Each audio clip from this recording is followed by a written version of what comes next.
Welcome back to the YCN Game of the Week. Jeremy Stout and Andrew Zerhide here in Hanover as the Marauders lead the Merrimack Valley Pride 53-21. We're just about ready to start the fourth quarter. Our replays are brought to you by Kasasa, a catchy word for earning cash. Ask for free Kasasa checking at Claremont Savings Bank. Qualifications and rules apply. See them for details. Member FDIC. A nice direct snap and a fake pass, but then he keeps it and runs it. And once again, that's Josh Farmer, the big linebacker for the Pride, who seems to be that secret weapon, and they've pulled him out now. Maybe it's too little too late, but it looks pretty darn good so far. So it'll be first down.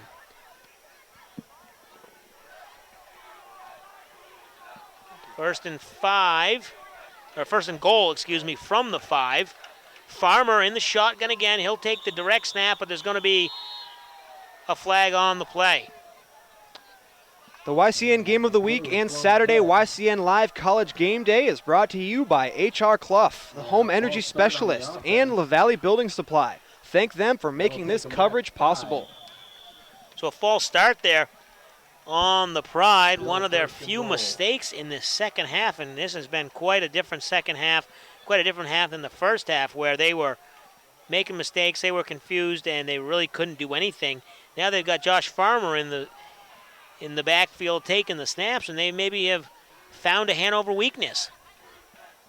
Farmer, and just as I say that, he hands it off to 22 Nick Bartlett, and Bartlett is wrapped up at the line of scrimmage, maybe gained a half yard. Runner brought down by... They are going to mark it at the 4, or at the 9, with the penalty now. It's back at the 9-yard line. But once again, 10.5 minutes to go. We are in the game. And you don't realize how much the running clock actually hurts that team when you fall into that big hole, because Merrimack Valley is outplaying Hanover in the second half. Mm-hmm. Absolutely. There's the snap back to the regular quarterback. Not Evan Martin, it's Braden Miller. And do a quick pass, but nothing going on. Yeah, Chase Keyser catching that one, but maybe picked up a yard? Not much. No, they're going to put it back at the 9-yard line. So that brings up a third down. Obviously, 4-down territory here for the Pride. And Braden Miller will be back in the shotgun. Man comes in motion. Braden Miller takes the snap. The exchange was a little sluggish, and just enough time for the Marauder defender to come in and really blew that play up in the backfield. Yeah, the Marauder sideline is going crazy right now. That really pumped them up. Well, the handoff exchange was a little slow and delayed, and that gave enough time for the defender to come into the backfield, and that'll bring up 4th and goal from the 16. Braden Miller fires deep into the end zone, and that's tipped away, incomplete. Mason Winter doing a good job of reading that throw. Knocks it down. The ball is turned over. So that'll be a turnover on downs. 9:06 to go here in the fourth quarter. We'll step aside, take a TV timeout. You're watching the YCN Game of the Week. Welcome back to the YCN Game of the Week. 9 minutes to go here in the fourth quarter. Marauders leading 53-21. Hey, local sports fans, the new YCN Sports Talk, co-hosted by our own Jeremy Stout and Dave Collins, is every Wednesday at 7:30 p.m. And 94.5 ESPN Radio's Franklin and House Sports Talk Show is on YCN every weekday evening at 6 p.m. on YCN, your local view. And now we're going to get a timeout. Merrimack Valley calling a timeout, finally stopping the clock with 8:30 to go. We'll keep it right here. And, Andrew, this has been an interesting second half. Merrimack Valley really coming out with some confidence, gaining the upper hand, scoring the touchdown, stopping Hanover. But then you can't score there. You turn the ball over on downs. That might have been the last hurrah for this Pride team. Yeah, absolutely. I mean, at this point, the best the Pride can hope for is just to at least play to the same level as Hanover during the second half or outscore the Marauders just to get some momentum going into next week. You know, at least they can take away something from this game. Right, because we talk about it where they're down 32, but they put that one in the end zone and get the 2-point conversion, which we've seen them do once already tonight. Now you're down 24. That's only 3 scores. Right. Now, guaranteed inside 8 minutes or 9 minutes, and the clock's moving. That's been right now. Hanover's best friend is the clock. Keep it moving. So, if you had an outside shot, maybe 2, 3, 4% shot, that's probably gone now with that one. Yeah, so, absolutely. Clock's going to start. Hanover's going to take over on downs at the 11-yard line. Excuse me, the 16-yard line. There's the pitch. And doesn't look like Hanover's going to go anywhere. But at this point, they just want to get out of the game safely, no injuries. Let's keep the clock moving. Stay tuned at the end of our telecast for the H.R. Clough Kearsarge Heating Oil Turning Up the Heat Player of the Game, where we'll pick the top performer in tonight's game. It's going to be a toss-up between a couple players for the Marauders. Who do you like, the guys who have scored the touchdowns or the guys who got all the yardage? Right. We'll have to decide that. Another quick handoff for Hanover as they run the ball up the middle, gaining a couple yards at a time, but at this point all they need to do is not turn it over and keep the clock moving, which is obviously in a running time, so it won't matter what they do. They could throw an incomplete pass. Clock runs in high school football. Right. Down 35. And actually, the rule, as was explained to us, if they're down 35 in the third quarter, the clock starts, and it's running time. And even if they come with inside 35 points, it doesn't switch back. So that's why you're seeing the running clock, and the score is only 32-point deficit. Little struggle of a run there by the Marauders, wrapped up by 3 defenders. Number 26 on the carry, Jesse Tuttle, the freshman. And Marauders, Jesse Tuttle with the Yeah, good to carry. see some young players getting some experience here. Right, and as you mentioned, it's always good to see, you play in the JV game, you practice, but some real life, live varsity action is always helpful. No matter what the score is on the scoreboard, those guys they're playing against are still going hard. And a 4th down attempt really going nowhere. And they pick up a few, but not quite enough. That's kind of a strange play there to go for it on 4th down when, take over on down. You're backed up to your own end zone. Yeah, there's not a lot of time left. You're up by 32, but why not just punt it away and make Merrimack Valley earn it?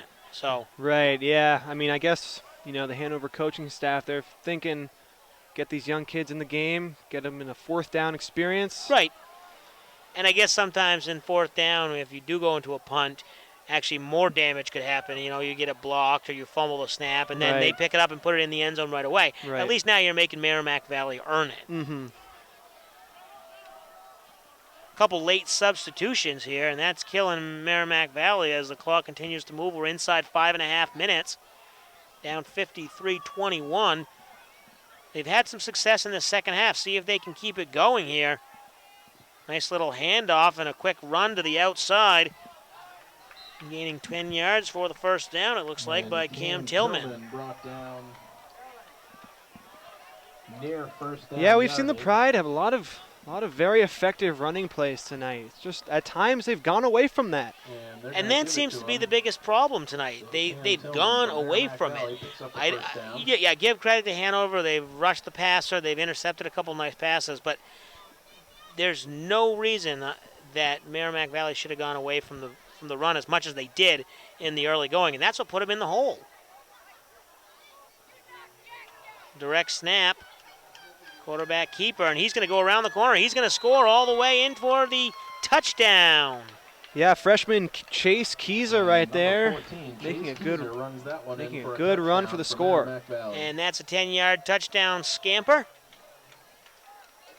Put them 6 points closer. 53-27 now. You got to imagine they'll go for 2.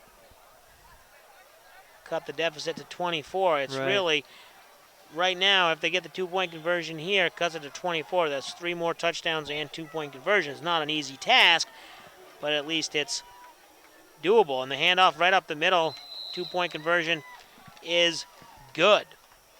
And that was Nick Bartlett running it in there. Good. So it's 53-29, 4:28 to go here in Hanover.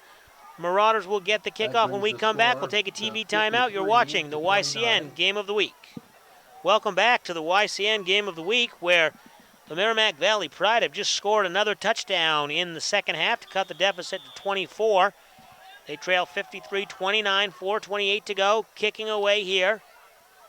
They elect to kick away, not do the onside kick. It's received by number 3 from Hanover, Avery Monahan, and he'll run it back, and they'll start with good field position once again. YCN Saturday College Game Day Live features 3 exciting Division I football games every week on YCN. On September 17th at noon, we have Middle Tennessee at Bowling Green, followed at 3:30 by Florida International at UMass, and at 7 p.m., Navy at Tulane. 1st and 10 Marauders. So the Marauders will take over 1st and 10 at their own 47. Inside 4 minutes to go. Clock continues to move. Running time for the rest of the game. 53-29 Hanover. This could be the last possession if they take the air out of the ball and keep the clock moving. Nice little pitch and a run. And that was Griffin Young there on the carry. Called his name a couple times. Sophomore running back, getting some late game action here. Get it just across the 50-yard line, not quite to the 49, but across midfield. Brings up 2nd down and a good 6 yards. 6-7 yards. 3 minutes to go. So that play took almost a minute by the time they got back to the line of scrimmage. A pitch to the outside. A lot of daylight for the Marauder rusher. And he'll get a 1st down. Michael Makel. So another 1st down for the Marauders. Mike Makel on the carry. He picks up a 1st down. Yeah, and so far this half, Hanover has not scored, but obviously they've put in their younger players to get them some experience. But, I mean, in that first half, putting up 53 points, you don't need any second half points in a game like this. Exactly, and that's the problem for Merrimack Valley. They got themselves in such a big hole that now they're really not able to come back because of the running clock. That really hurt them. Quick handoff up the middle. Once again, just keeping it on the ground, keeping the clock moving, keeping everybody healthy, and that's all you got to worry about if you're Hanover right now. Yeah, you don't want any starters getting injured at this point in the game. That would not be smart.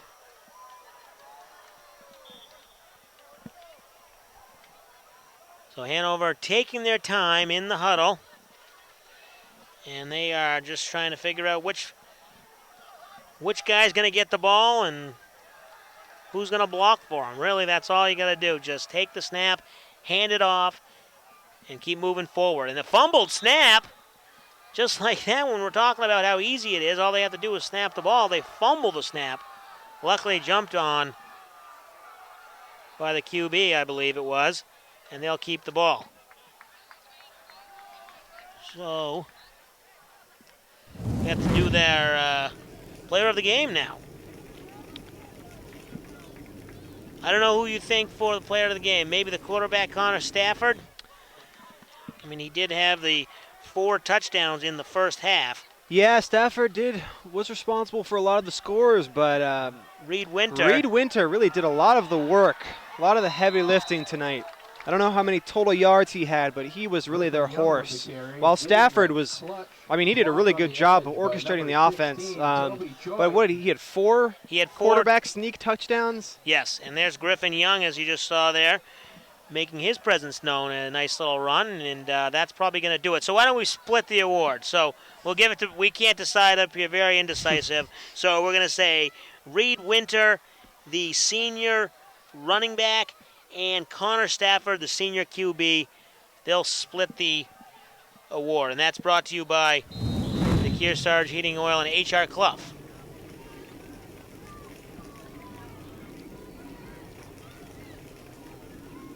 So it looks like that might do it.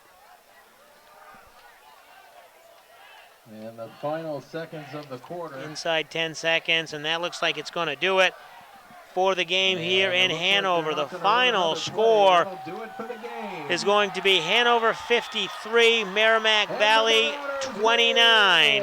And the Hanover fans are flooding the field, congratulating their classmates. Oh, and they're being turned away, actually. So they ran out to about the 30-yard line, and then they were turned away. Soccer balls on the field. So congratulations to Hanover, and congratulations to Reed Winter and Connor Stafford, the two players of the game, the H.R. Clough Kearsarge Heating Oil, turning up the heat players of the game. So, quick wrap up here. Andrew, a game that we weren't sure what to expect, but clearly Hanover has come out this season. They're 2-0. They dominated today. They came back in their first victory. This Hanover team, if you sleep on them, they might surprise you this year. Yeah, absolutely. You know, not a lot of people knew quite what to expect from the Marauders, but so far they've shown they're up for the task. I mean, 52 points or 53 points in the first half. That is just, I mean, their offense, their defense just rolling along, only allowing 6 points in the first half. Yeah, they played a complete game from start to finish. Their backups kind of sluggish in the second half, but you know, with that big lead, it didn't matter. Hanover will go to Pembroke next week. They'll be on the road trying to go to 3-0 before they face Lebanon the next week after that. And Merrimack Valley will be at home hosting Kennett, trying to get their first win of the season. They dropped to 0-2. Hanover goes to 2-0. And next week, on our YCN Game of the Week, I believe we have is that Fall Mountain and Kearsarge, maybe. Take a quick look here and see if we can find that. I know we had it written down somewhere. Kearsarge. I know we have a couple Kearsarge games. Yes, our next Monday night high school game of the week is between the Fall Mountain Wildcats traveling to take on the Kearsarge Cougars. And in 2 weeks, it's the annual Principals Cup as the Lebanon Raiders meet their rivals, the Hanover Marauders. So a couple good games coming up in store for the next 2 weeks. For all the people that have helped us behind the scenes, Greg and Alex, I'd like to thank them. For Andrew Zerhide, I'm Jeremy Stout. You've been watching the YCN Game of the Week.